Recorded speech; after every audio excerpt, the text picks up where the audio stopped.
Dear students, आज हम लोग chapter reflection and refraction of light जो स्टैंडर्ड 10 का एक इम्पॉर्टेंट चैप्टर है, उसी का हम लोग आज कंटिन्यूशन पार्ट 3 लेकर के आए हैं। अगर आप लोगों ने पार्ट 1 और पार्ट 2 नहीं देखा है तो सबसे पहले आप लोग उन पार्ट्स को देख ले, जिससे कि आपको इसे समझने में आपको मदद मिलेगा। हमने आपके सहूलियत के लिए वो पार्ट 1 और पार्ट 2 के लिंक जो है डिस्क्रिप्शन बॉक्स में हमने दे दिया है। तो let us start today's class. Okay, तो आज हम लोग है ना, तो आज हम लोग ये क्लास जो है स्टार्ट करते हैं। ये क्लास जो है, आज हम लोग का जो टॉपिक ऑफ डिस्कशन है वो है representation of image formed by spherical mirrors using रे डायग्राम। कैसे हम लोग रे डायग्राम के यूज़ के द्वारा है ना, कैसे हम लोग इमेज बनाते हैं कॉनकेव और कन्वेक्स मिरर में, ये हमारा स्टडी रहेगा आज का। तो चलिए स्टार्ट करते हैं। तो सबसे पहले हम लोग बात करते हैं कि अगर हमें रे डायग्राम बनाना है तो कुछ स्पेशल रेज कंसिडर करना होगा, हमें रे ड्रॉ करना होगा। तो यहाँ क्वेश्चन अराइज हो रहा है कि हम लोग कौन सा रे जो है वो ड्रॉ करें। ठीक है, तो कौन सा रे ड्रॉ करें? तो कुछ स्पेशल रेज है जो हम लोग कंसिडर करते हैं रे डायग्राम के लिए। तो सबसे पहला जो हम लोग इसमें देखेंगे, नंबर 1 जो है, ये है हमारा रे पैरेलल टू प्रिंसिपल एक्सिस।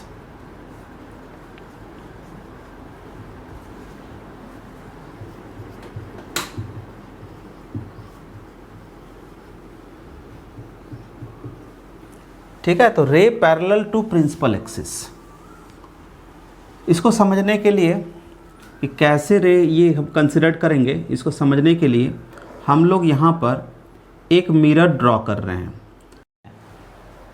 ठीक है, तो ये हम लोग शेड करने पर पता लग जा रहा है कि ये कौन सा मिरर है। तो आप देख के बोल देंगे कि भाई ये हमारा एम डैश जो मिरर है ये किस तरह का मिरर है, ये कॉनकेव मिरर है, ये हमारा कॉनकेव मिरर है।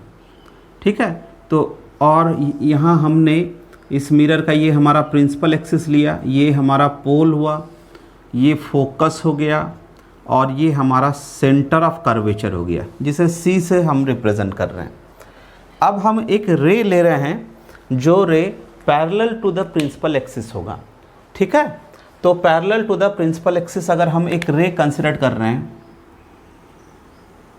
तो ये हमारा एक रे है जो आप देख रहे हैं, ये रे पैरेलल टू प्रिंसिपल एक्सिस है। अब रिफ्लेक्शन के बाद किधर से जाएगा? तो रिफ्लेक्शन के बाद ये रे जो है ये हमारा सीधे ये फोकस जो है, फोकस से ये पार होकर के इस तरह से चला जाएगा। यहाँ लॉज ऑफ रिफ्लेक्शन आपका जो है वो वैलिड होगा। हम जानते हैं कि रिफ्लेक्शन जो है, लॉ ऑफ रिफ्लेक्शन की एंगल ऑफ इंसिडेंस और एंगल ऑफ रिफ्लेक्शन इक्वल होता है, यहाँ पर वो भी वैलिड होगा, हर रिफ्लेक्शन में होता है, तो यहाँ पर भी होगा। तो इस तरह हम क्या सीखें कि अगर पैरेलल टू प्रिंसिपल एक्सिस है कनकेव मिरर में, रिफ्लेक्शन के बाद वो फोकस से पार होगा। और अगर यही हमारा कन्वेक्स मिरर के केस में क्या होगा? तो चलिए हम लोग इसको कन्वेक्स मिरर में भी यहाँ देख लेते हैं। तो कंसिडर कर रहे हैं कि ये हमारा एक कन्वेक्स मिरर है, ये मिरर है एम डैश, ये कन्वेक्स मिरर है। किस तरह का मिरर है? ये हमारा कन्वेक्स मिरर है। तो कन्वेक्स मिरर में अगर हम देखेंगे कि सपोज़ ये हमारा प्रिंसिपल एक्सिस है, ये पोल है, इसका फोकस है ये, और ये इसका सेंटर ऑफ कर्वेचर है। अगर ये पैरेलल टू प्रिंसिपल एक्सिस जाता है, तो अगर पैरेलल टू प्रिंसिपल एक्सिस जाएगा, ठीक है, तो पैरेलल टू प्रिंसिपल एक्सिस अगर जाता है ये, तो अब क्या होगा? तो ये हमारा जान रहे हैं कि ये हमारा डाइवर्जिंग मिरर है, यहाँ डाइवर्जेंस होना है, तो ये डाइवर्ज हो करके वो अवे फ्रॉम द फोकस कुछ इस तरह से आएगा, और ये नज़र आएगा, ऐसा लगेगा कि कहाँ से आ रहा है ये हमारा फोकस से जा रहा है, ये फोकस से कहाँ से जा रहा है? फोकस से। तो इस तरह हम लोग देख रहे हैं अगर ray parallel to principal axis होगा, कनकेव मिरर में पैरेलल रेज जो है रिफ्लेक्शन के बाद फोकस से पार होगा, और कन्वेक्स मिरर में ये पैरेलल रेज जो है after reflection away from the focus, just it seems like emerging out of the focus, है ना, फोकस से निकलता हुआ नज़र आएगा। तो ये हमारा जो रे है, ये रे जो स्पेशल रेस हम लोग ले रहे हैं, इसमें नंबर 1 है, ये ऑलमोस्ट हर एक रे डायग्राम में यूज़ होगा, तो इसे हमें लेना ही लेना है। अब नेक्स्ट बात करते हैं कि अगला हमारा जो है वो कौन सा होगा। अब सेकंड नंबर हम लोग बात करेंगे यहाँ पर,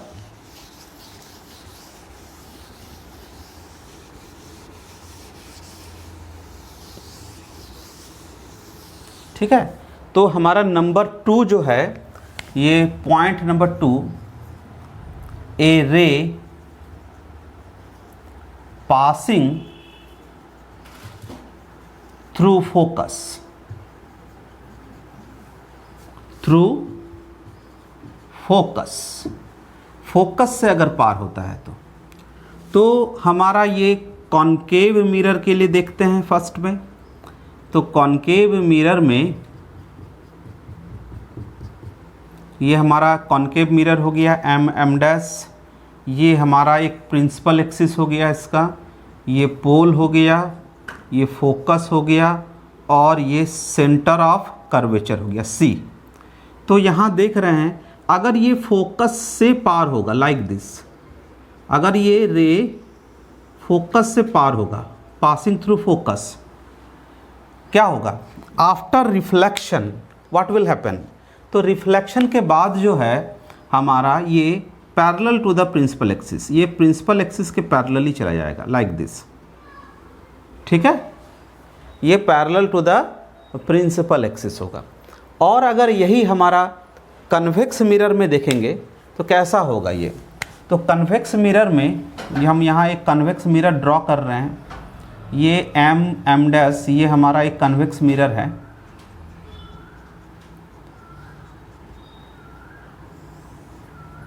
ये पोल है, ये इसका फोकस है, और ये इसका सेंटर ऑफ कर्वेचर। अब ये क्या है, it is seems to be passing through the focus, ये फोकस से पार होता हुआ नज़र आ रहा। इसको अगर हम आगे प्रोड्यूस करेंगे तो ये फोकस से पार हो रहा है। अब क्या होगा इसके बाद, तो ये रिफ्लेक्ट होगा, रिफ्लेक्ट होने के बाद ये हमारा parallel to the principal axis, ये क्या होगा parallel to the principal axis, just like this, ये इस तरह चला जाएगा। ये हमारा रे नंबर 2 है। तो बहुत सारे केसेस में हम लोग 2 नंबर जो सेकंड नंबर का जो स्पेशल रेज है इसको हम लोग कंसिडर करते हैं, ठीक है। अब थर्ड जो स्पेशल रेज हम लोग यूज़ करेंगे वो कौन सा होगा, चलिए देख लेते हैं हम लोग वो कौन सा स्पेशल रेज हम लोग यूज़ करते हैं इमेज फॉर्मेशन के लिए। तो नंबर 3 में हम लोग देखते हैं,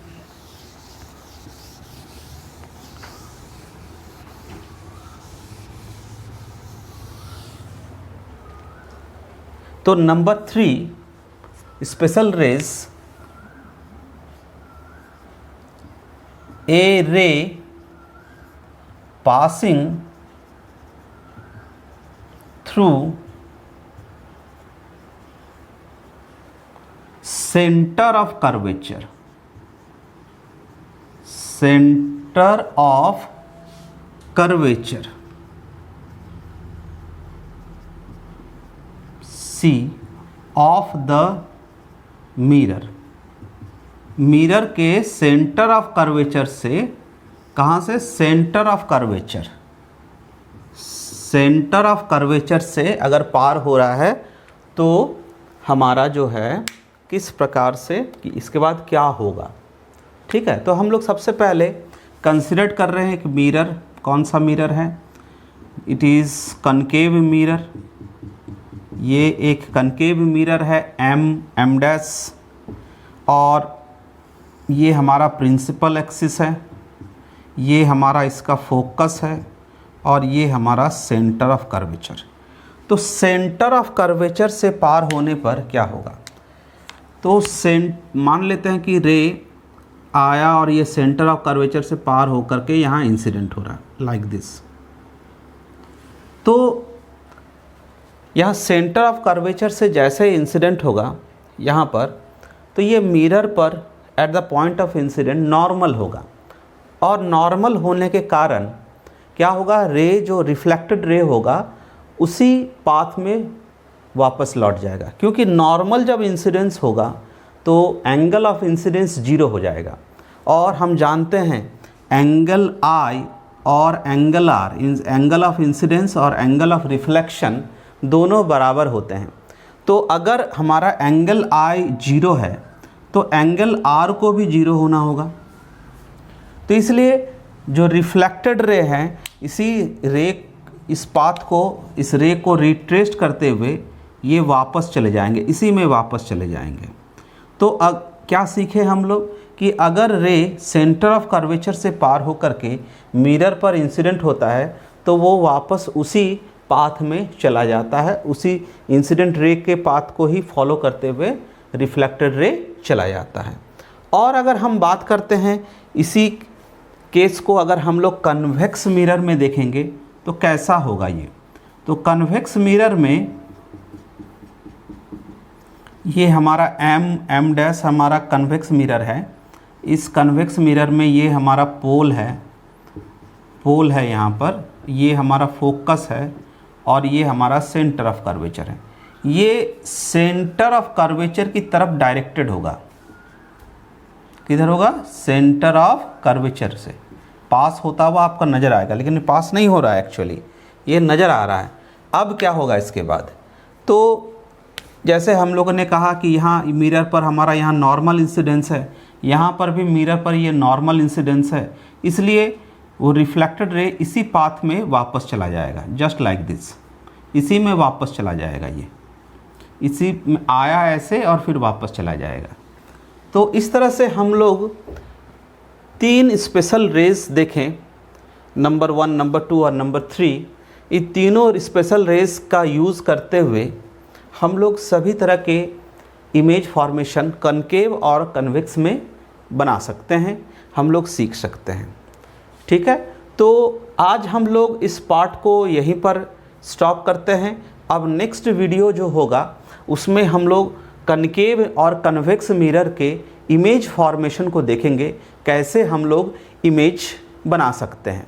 ठीक है, तो आप लोगों से एक्सपेक्ट है कि इस वीडियो को आप लोग पसंद करेंगे। अगर आप लोग को ये वीडियो पसंद आए तो प्लीज़ इस वीडियो को लाइक करें, शेयर करें, जिससे कि आपका सपोर्ट जो है हमको मिलता रहेगा और हम इंस्पायर होंगे कि इस तरह के वीडियो आपको हम प्रोवाइड करते रहें। Thank you.